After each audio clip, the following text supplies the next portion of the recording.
গভীরে আমরা এখানকার ধন দৌলত সব দেখতে আসলাম, কিন্তু এসে আমরা হতাশ।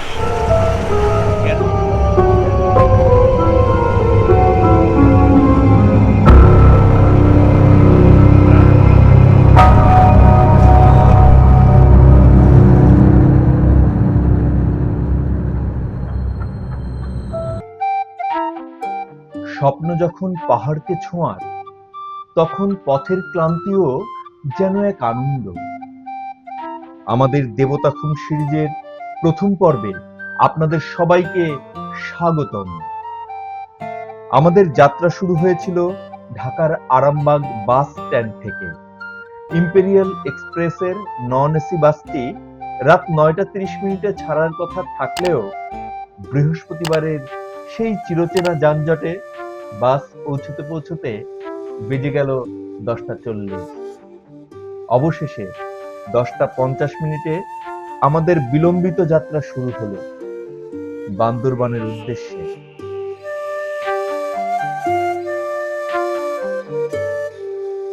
বাসের ভাড়া জনপ্রতি 870 টাকা।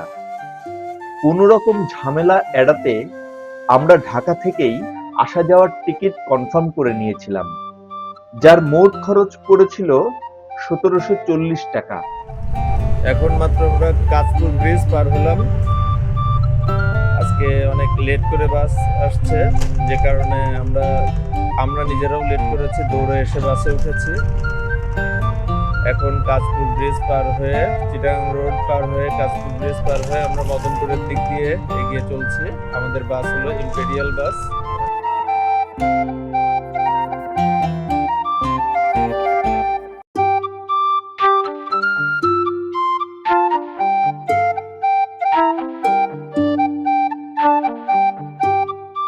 ঘড়ির কাঁটায় তখন রাত 1টা 55 মিনিট। আমাদের প্রথম যাত্রা বিরতি হলো কুমিল্লার গ্রিন ভিউ রেস্টুরেন্টে। 30 মিনিটের এই বিরতিতে চারপাশটা বেশ জমজমাট থাকলেও খাবারের অস্বাভাবিক দাম আর চোখের কোণে জমে থাকা ঘুমের কারণে আমরা আর কিছুই মুখে তুললাম না।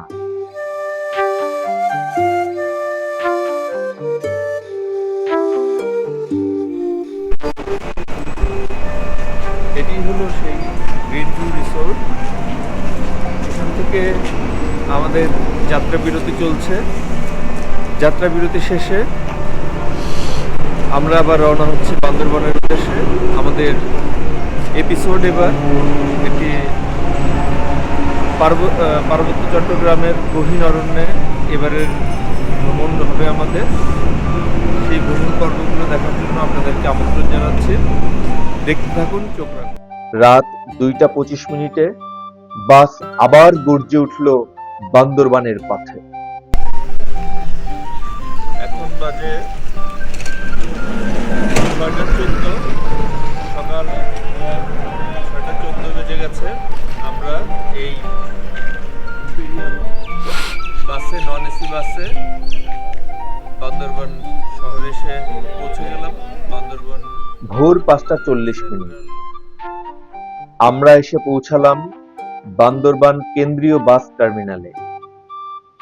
বাস থেকে নামতেই কুয়াশার চাদর আর হাড় কাঁপানো শীত আমাদের অভ্যর্থনা জানালো।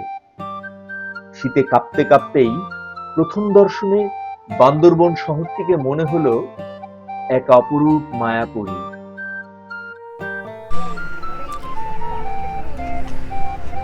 হলো বাস টার্মিনাল থেকে আমরা এগিয়ে চলছি ধনেশ চত্বরের দিকে। আর এই হলো হিল ভিউ হোটেল। আমরা একটু হিল ভিউ হোটেলেও দেখবো যে এখানে রুম ভাড়া কেমন, সরাসরি দেখা যাক।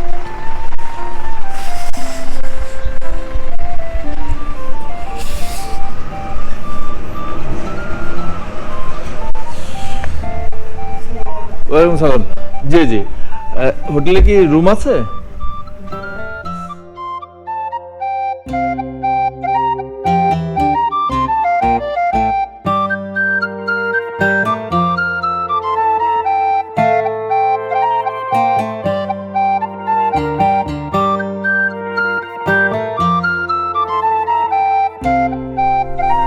এগুলো কি আপনাদের রেট? নন এসি হলো কাপল ডিসকাউন্ট 40% ডিসকাউন্ট 40% ডিসকাউন্টে কত আসে? ডিসকাউন্ট আমরা ইয়ে করবো জানি কি কাপড় নেবেন না এক বেডে 4 জন থাকা যায় এরকম আছে? হ্যাঁ স্যার দেন তো এটা হ্যাঁ স্যার না এটা ও দুইটা কাপল বেড নন এসি 3500, এর থেকে আপনার ডিসকাউন্ট 2000 টাকা বলুন। আর যদি দুইটা রুম নেই, সিঙ্গেল সিঙ্গেল দুইটা বেড আছে এক রুমে? সিঙ্গেল সিঙ্গেল আছে তো কাপল বেড তো দেখা যাচ্ছে, হ্যাঁ স্যার মানে দুইটা সিঙ্গেল বেড? হ্যাঁ না একটা সিঙ্গেল না না, দুইটা সিঙ্গেল বেড নেই, তিনটা হবে সিঙ্গেল, তিনটা সিঙ্গেল বেড আছে। 3 সিঙ্গেল হবে। আচ্ছা, এক রুম নিব নাকি দুই রুম নেব? 4 জন। 4 দিন হলে তো এটা নিতে হবে। ওয়াশরুম একটা নাই? হ্যাঁ, washroom আছে। আপনি কি দেখবেন? হ্যাঁ, একটু রুম দেখবো। ঠিক আছে, এটা হিল ভিউ হোটেল, একটু আমরা দেখি, যদি ভালো লাগে রুমগুলো তাহলে পরে আমরা এই হোটেলটির নাম হলো হোটেল হিলটন। Hotel Hilton. আচ্ছা, হোটেল হিলটনে রুমের ভাড়া কত? হ্যাঁ না, সেটা বুঝছি, এখান দিয়ে আমরা একটু হোটেল হিলটনের রুমের ভাড়া কত একটু দেখি।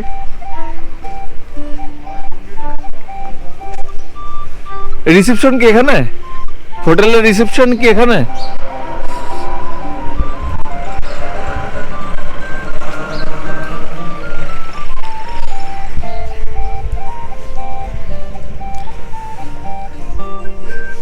কে আছেন চাচা আপনি?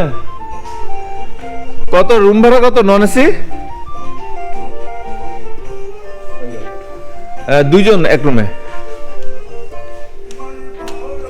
রিসেপশনে কেউ নাই?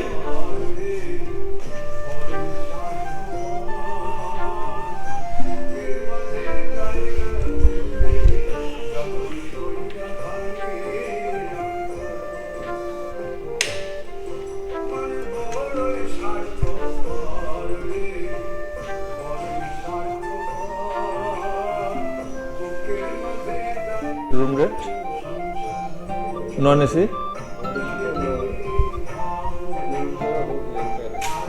হ্যাঁ, 1500 টাকা করে। দুইটা আলাদা আলাদা বেড না কাপল বেড? আচ্ছা, টুইন বেডও আছে, কাপল বেডও আছে। 1500 টাকা। এটাই ফিক্সড নাকি কম? এখন একটু নন সিজন না? না নন এসি না, নন সিজন বলছি না এখন।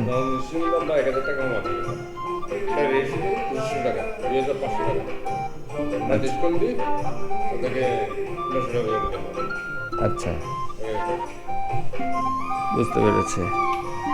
আর এসি রুম? যেটা 3500 টাকা, এটা আমরা দিয়ে দেওয়া হলো। কোন রুমের চার্ট আছে আপনাদের?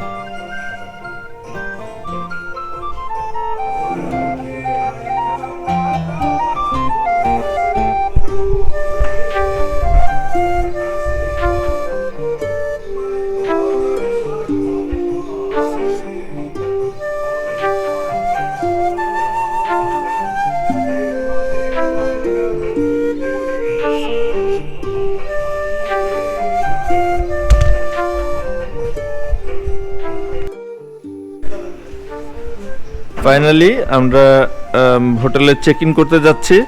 এ হলো গিয়ে check in form. Check in ফর্মে আমরা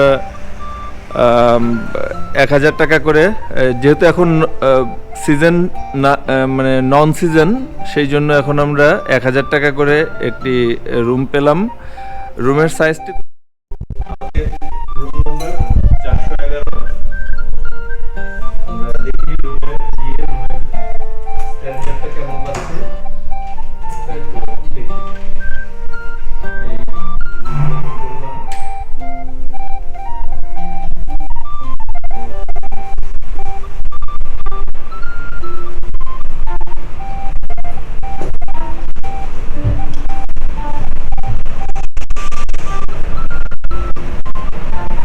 প্রবেশ করলাম। রুমে প্রবেশ করেই সুন্দর একটা ভিউ, প্রথম হিল ভিউ একটি রুম পেয়েছি আমরা। এবং দেখতে পাচ্ছেন এই হলো room, একটি dressing table আছে, একটি wardrobe আছে, আর এই বাথরুমের মধ্যে এই নরমালি যা থাকা দরকার, ব্রাশ আছে, পেস্ট আছে, ব্রাশ, শ্যাম্পু আছে, সাবান আছে, একটি পরিষ্কার টাওয়েল আছে। মোটামুটি ভালো পরিষ্কার পরিচ্ছন্ন। আর টেলিভিশন আছে,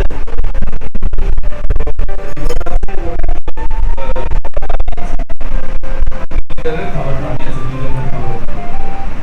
আর সবচেয়ে বড় কথা, বিভিন্ন যেটা থাকে না স্যান্ডেল, সেই একটা স্যান্ডেল আমরা পাচ্ছি। আর ময়লা ফেলার বিন আছে, একটা সোফা আছে।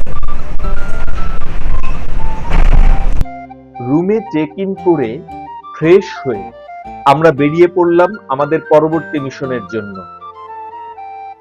প্রধান লক্ষ্য দুটি, সকালের নাস্তা এবং দেবতাখুম যাওয়ার গাড়ি ঠিক করা।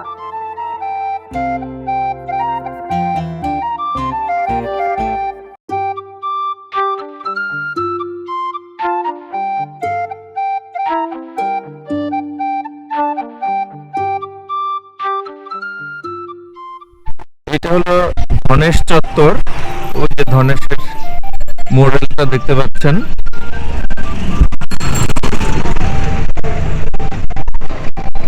তাহলে যে মাইক্রোবাস জিপো পিক আপ মালিক সমবায় সমিতি এর অফিস। এখান থেকেই মূলত যারা এই যে এই ধরনের কার অথবা রেন্টেড কার নিতে চায় তারা এখান থেকে মূলত নিতে হয়।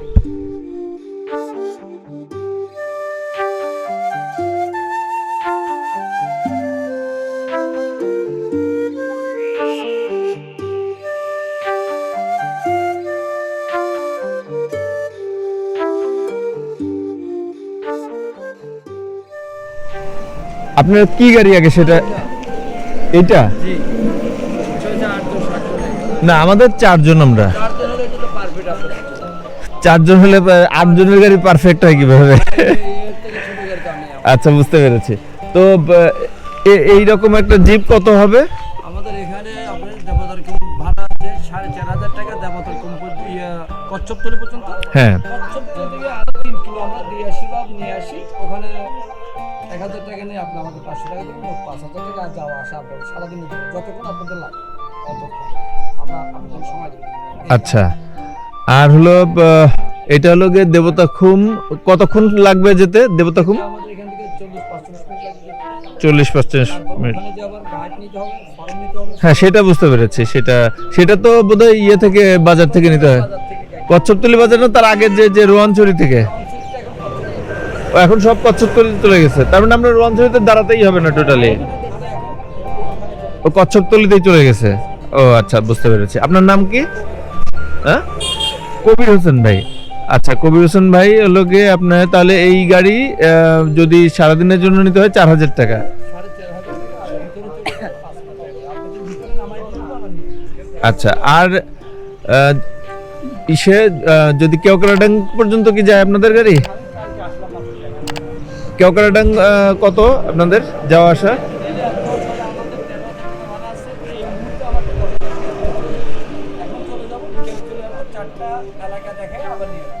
চারটা কোন কোন এলাকা? ওটা তো যাওয়ার পথে আর কি পড়বে, যাওয়াতে এসে বগালেক, মনলাইপাড়া, কেওক্রাডাং আর হলো গিয়ে কমলা বাগান। আচ্ছা, বুঝতে পেরেছি। আর থানচিতে যাওয়া আসা, মানে এক রাত্র থাকতে হবে তো ওখানে? 10,500 টাকা। আর তার মধ্যে আরেকটা ফেট আছে, যদি আপনি টমেটো নিতেন তাহলে 11,500 টাকা, ওটার সাথে 1,000 টাকা যোগ করতে 11,500। 11,500। চারে লেখা আছে সবকিছু আছে। ও, দেয়ালে ভাড়ার চার্ট থাকলেও আমাদের বাজেটের সাথে তা মিলছিল না। ভাড়ার চার্টটি স্ক্রিনে দিয়ে দেওয়া আছে, দেখে নেবেন। এই হলো ধনেশ চত্বর।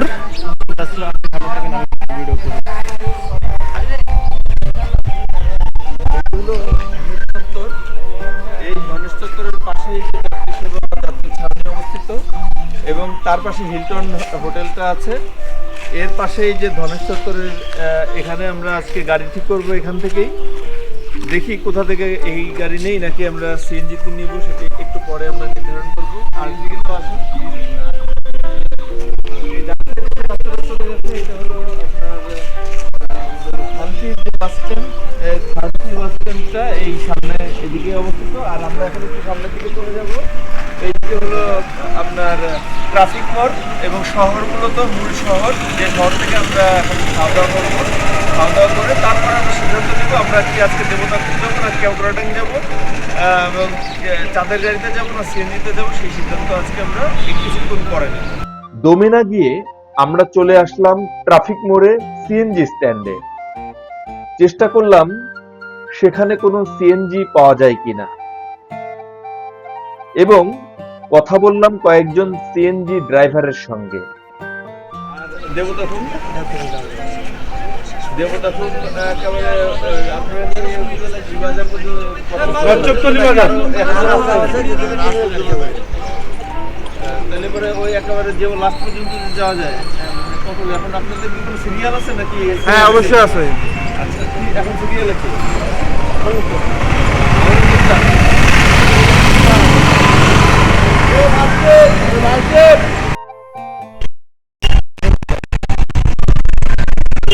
সিএনজি একটা ভাড়া করার চেষ্টা করছি।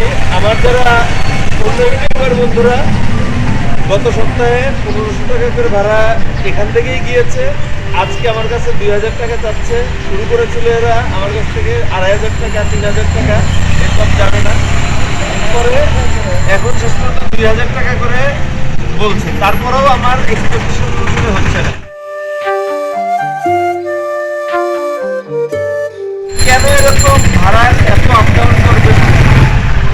এখানে একটা পর্যটন এরিয়াতে পর্যটকরা যাতে একই রকম ভাবে মানুষ ভিডিও দেখে আসবে, যাতে সবসময় একই রকম ভাবে ভাড়া থাকে, এটা আমাদের প্রত্যাশা। এক একজনের কাছে এক এক রকম ভাড়া নিলে পরে মানুষ তো তাহলে একটা পর্যটন এলাকা বিকশিত হওয়ার বদলে সেটা বিকশিত হয়ে ভাড়াটা তৈরি হবে। এটা আপনি যদি ঢাকায় যান বলেন, আমি ঢাকায় 10 টাকা ভাড়া, আপনি বান্দরবান থেকে গেছেন, সেটা ধরে যদি এখন আমি 12-50 টাকা দিতে হবে, আপনি কি খুশি হবেন না খুশি হবেন না? তাহলে একটা নির্দিষ্ট ভাড়া থাকা উচিত। আমাদের নির্দিষ্ট ভাড়া এখন পুলিশ কম দিলে মানে আচ্ছা। আর হলো কি আপনারা তো কেওক্রাডাং যান নাকি কেওক্রাডাং যান? বগালে তো বগালে তো যান না, তাহলে মামা থেকে আমার আলাদা গাইড আলাদা রুমা পর্যন্ত একবারে বলে দেন, যেহেতু আসছিলাম যে রুমাতেও 2000 টাকা শুধু যাওয়া আছে না? হ্যাঁ, শুধু যাওয়া। রুমাতে কয় কিলোমিটার? 54। আর এখানে এটা দেবতাপুর কয় কিলোমিটার? 20 kilometre, 28 kilometre. ওই কাঁচা রাস্তা সহ 6 কিলোমিটার 31। আমাদের কিন্তু দেবতাপুর একেবারে শেষে না হবে, মানে যতটুকু গাড়িতে ওই পর্যন্তই তো আপনাদের কন্টাক্ট দিয়ে আসতে হবে। ঠিক আছে। আর হলো যে দেবতাপুর যাওয়ার পথে কি আর কোনো স্পট আছে? স্পট নাই, শুধু দেবতাপুর ওখানে গিয়ে ট্রেকিং করে দেবতাপুর যেতে হবে, দেবতাপুর থেকে আবার আসতে হবে ট্রেকিং করে। আছে আর হলো ম্যাক্সিমাম কতটুকু সময় লাগে আসা যাওয়াতে আর এবং ট্রেকিং করে যেতে? 40 মিনিট লাগবে ট্রেকিং করে যেতে, 40 মিনিট। আর ওখানে একটু ওয়েট করতে হবে, নৌকা পাওয়ার জন্য ওয়েট করতে হবে।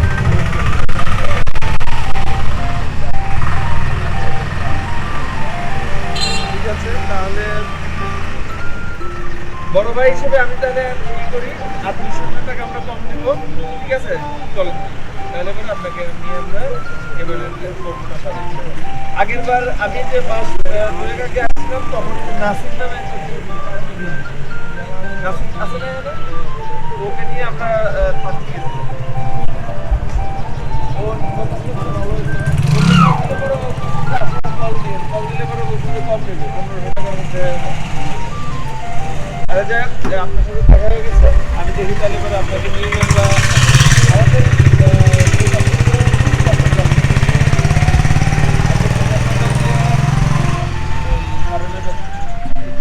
আমরা তাহলে 10টার দিকে রওনা হব। ঠিক আছে? আপনি আচ্ছা, আমি আপনাকে তারপর ওর মনের মধ্যে একটা খটকা রয়ে গেল, ভ্রমণটি আরামদায়ক ও নিরাপদ হবে তো? গাড়ি, এটা হলো দাদার গাড়ি। হ্যাঁ, আমরা 42 টাকা, কারণ কক্সবাজার বাজার থেকে আরো প্রায় 2 কিলোমিটার পর্যন্ত একটা রাস্তা, সেটি এখন যাওয়া যায়, সেই পর্যন্ত দাদা নিয়ে যাবে। আচ্ছা, তারপরে কেওক্রাডাং কত? এখন আমাদের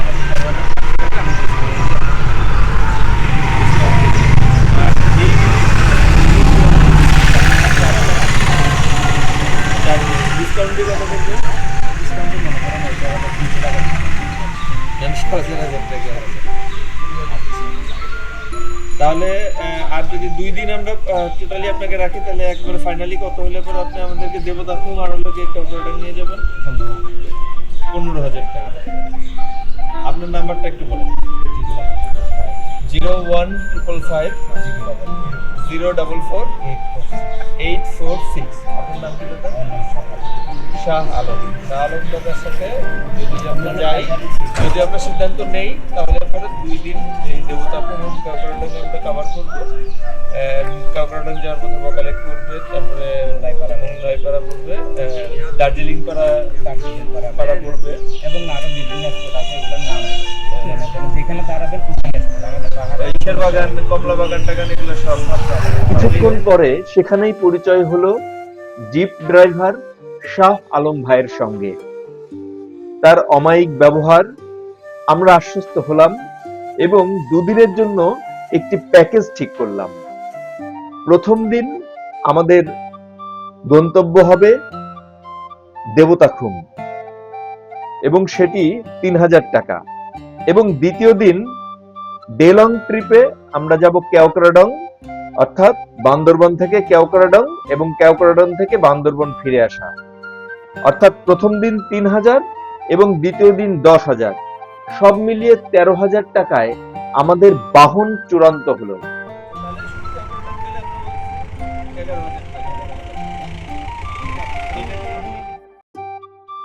গাড়ি ঠিক করার স্বস্তি নিয়ে আমরা বাজারের ভেতর একটি ছোট রেস্টুরেন্টের নাস্তা সেরে নিলাম। আগেই বলেছি, এবারের ভ্রমণটি আমরা করব বাজেট ট্রাভেল। গরম পরোটা, ভাজি আর ডিম দিয়ে জনপ্রতি মাত্র 90 টাকায় পেট পুজো শেষ করে আমরা মানসিকভাবে প্রস্তুত হলাম দেবতাখুমের পথে নামার জন্য। সকালের নাস্তা এই একটিমাত্র রেস্টুরেন্টে এই রমজানের দিনে খোলা পেলাম, hotel superstar biryani house and restaurant. Bandarban থেকে আপনারা যে রুটেই ভ্রমণ করেন না কেন, একটি প্রয়োজনীয় টিপস আপনাদেরকে দিয়ে দিই। সব সময় সাথে একদিনের ট্রিপ হলে কমপক্ষে 3 থেকে 4টি আপনার জাতীয় পরিচয়পত্রের ফটোকপি রাখবেন। যাদের জাতীয় পরিচয়পত্র নেই, তারা তাদের জন্ম নিবন্ধন সনদটির ফটোকপি সাথে রাখবেন। বান্দরবান যাবার পূর্বে আপনাদের যে সকল বিষয় মাথায় রাখতে হবে, সেটি হলো বান্দরবনের যাওয়া আসার বাস টিকিট। মনে রাখবেন, বৃহস্পতিবার করে যদি আপনারা যান, প্রচন্ড ভিড় থাকে এবং সেদিনে দিনের দিন টিকিট আপনি পাবেন না। সুতরাং আপনাকে যথেষ্ট সময় হাতে রেখে টিকিটগুলো, আসা এবং যাওয়ার টিকিটগুলো নিশ্চিত করতে হবে। 2, আপনাদের হোটেল, যদি আপনারা পিক সিজনে যান তাহলে অবশ্যই হোটেল বুকিং করে যাবেন। যেখানে যে রাত থাকবেন আগে থেকে আপনাদের ভ্রমণের শিডিউল ঠিক করবেন, আইটিনারিটা ঠিক করবেন এবং কোথায় রাত কাটাবেন সেটি নির্দিষ্ট করে সে অনুসারে হোটেল বুকিং করে যাবেন। 3, একটি সংক্ষিপ্ত বাজেট করে যাবেন। আপনার ভ্রমণের বাজেটটি আপনাকে স্বস্তি দিবে টাকা পয়সা ব্যয় করার ক্ষেত্রে। যেমন বাসের আসা যাওয়ার ভাড়া কত, হোটেলে কত টাকা ভাড়া লাগবে, সিএনজি ওখানে গিয়ে সাইট সিইং এর পার ডে দেবতাখুমের ভাড়া কত, নাফাকুমের ভাড়া কত, কোন জায়গায় কত টাকার ভাড়া এবং বোট ভাড়া, গাইড ভাড়া, তারপরে খাবারের খরচ, ডিনার, লাঞ্চ, ব্রেকফাস্ট, পানি কত টাকার খরচ হবে, তারপরে বিভিন্ন জায়গায় এন্ট্রি ফি লাগে, সেসব এন্ট্রি ফিতে কত জমা দিতে হবে, তারপরে গাড়ি পার্কিং এর জন্য বিভিন্ন জায়গাতে টাকা খরচ হয়, সেগুলো আগে থেকে আপনারা জেনে রিসার্চ করবেন এবং জেনে রাখবেন। এই সংক্ষিপ্ত বাজেটটি আপনাদের জন্য অত্যন্ত প্রয়োজনীয়। 4 নাম্বার, সবচেয়ে ভালো হয় যদি আপনি একটি পাওয়ার ব্যাংক সাথে রাখতে পারেন, কারণ দুর্গম অঞ্চলে গেলে, পার্বত্য অঞ্চলে বিদ্যুতে পাওয়া যায় না রাতের বেলা, সুতরাং যে কোনো সময় আপনার মোবাইলের চার্জটি শেষ হয়ে যেতে পারে, অথবা আপনি যদি কোনো গোপ্রো অথবা ডিএসএলআর ক্যামেরা নিয়ে যান, ড্রোন ক্যামেরা নিয়ে যান, তাহলে আপনার চার্জ দেওয়ার ক্ষেত্রে আপনার পাওয়ার ব্যাংকটি কার্যকর ভূমিকা পালন করবে। এরপরে আপনি একটু দেখে নেবেন আপনার ব্লুটুথ যদি কোনো কিছু থেকে থাকে, যেমন মোবাইলের সঙ্গে বহনকারী ব্লুটুথ অথবা ক্যামেরার কোনো ব্লুটুথ থাকলে সেইগুলো চার্জ করে নিতে ভুলবেন না। তারপর যদি আপনার ইয়ারফোন থাকে, ইয়ারবাড থাকে, সেগুলোরও চার্জ করে নিতে ভুলবেন না। যদি আপনার কোনো ইয়ারফোন থাকে, যদি আপনার কোনো মাইক্রোফোন থেকে থাকে এক্সট্রা, সেই মাইক্রোফোনের চার্জ করে নিতে ভুলবেন না। সেলফি স্ট্যান্ড সেটিং ঠিক আছে কিনা সেগুলো দেখে নিতে ভুলবেন না। এইগুলোই ছিল আমার প্রাথমিক টিপস। আমাদের দেবতাখুম সিরিজের প্রথম পর্বটি আজ এখানেই শেষ করছি। পরবর্তী পর্বে থাকছে রোমাঞ্চকর রাস্তার বর্ণনা আর পুলিশ ও আর্মি ক্যাম্পে রেজিস্ট্রেশনের বিস্তারিত। আমি চেষ্টা করছি প্রতিটি পর্ব এমনভাবে সাজাতে যাতে আপনাদের যাতায়াত, ভাড়া, খাবার আর প্রয়োজনীয় ডকুমেন্ট নিয়ে কোনো দ্বিধা না থাকে। তথ্যবহুল এই সিরিজটি ভালো লাগলে লাইক ও শেয়ার করবেন। আর আমাদের পরবর্তী রোমাঞ্চকর পথ চলা দেখতে চ্যানেলটি সাবস্ক্রাইব করতে ভুলবেন না। ধন্যবাদ সবাইকে আমাদের পাশে থাকবার জন্য।